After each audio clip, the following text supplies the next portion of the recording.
Welcome to the Pagan Corner podcast. I am G.D.Hancock, your host, and Diane Sims is my guest speaker today. We will be discussing the afterlife in this session. So it's over to you, Diane.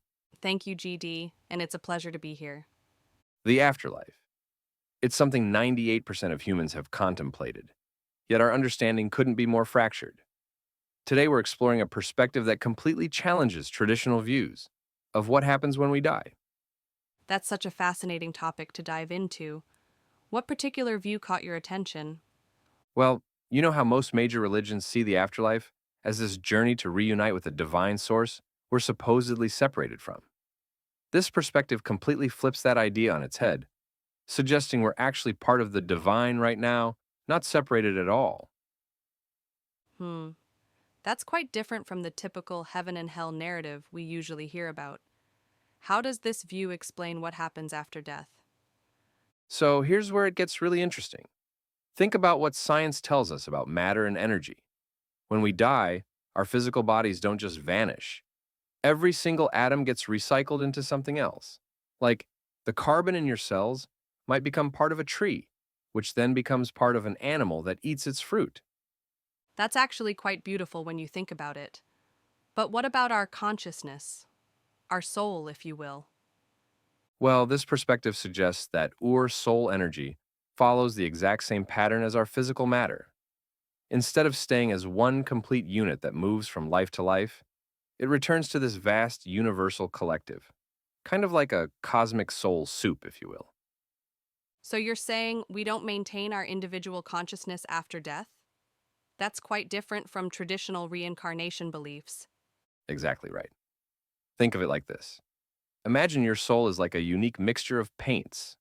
When you die, those colors get mixed back into this enormous cosmic paint pot. Then, when new life forms are created, they draw from this pot, getting a completely new and unique mixture. That would certainly explain why people who claim to have past life memories often only have fragments or flashes rather than complete memories.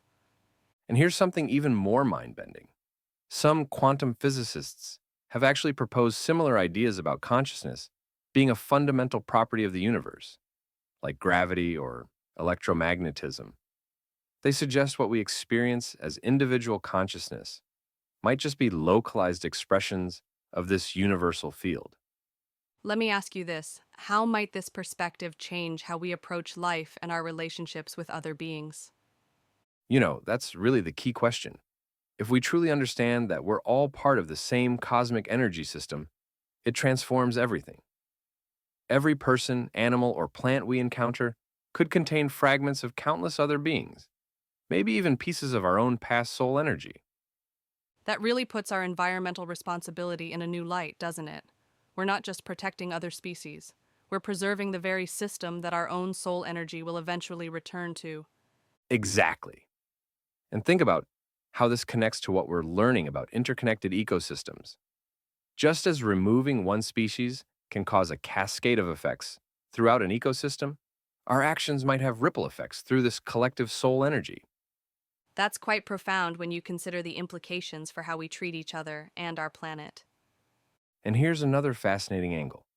Some researchers studying near death experiences have noted that many people report feeling a sense of oneness with the universe.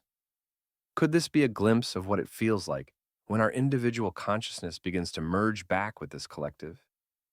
That's fascinating. It would certainly explain why so many near death experiences share similar themes across different cultures and time periods. Do you know what's really interesting? This view actually aligns with some cutting edge theories in physics about the nature of reality.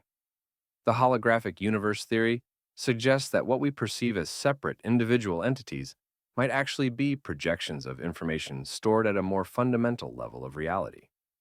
So, in a way, our individual lives might be like temporary patterns in this universal consciousness, similar to how waves form in the ocean. That's exactly it. Each wave has its own characteristics for a while, but eventually merges back into the ocean. And just like waves influence the overall patterns of the ocean, our lives leave lasting impressions on this collective consciousness. Well, this certainly gives new meaning to the phrase, we're all connected. And perhaps most importantly, it suggests that death isn't really an ending. It's just a transition phase in this endless cosmic cycle. We're not working towards some future state of being. We're already part of something magnificent right now. That's such a powerful way to reframe our understanding of life and death. You know what? Maybe this is why so many people report feeling more at peace with death as they get older. Perhaps on some level, we intuitively understand this truth that we're not really ending, just changing form. Well, thank you for your input, Diane. We must leave it for now. Thank you, G.D. Thank you all for listening, and join me again in the next podcast session of Pagan Corner. Bye for now.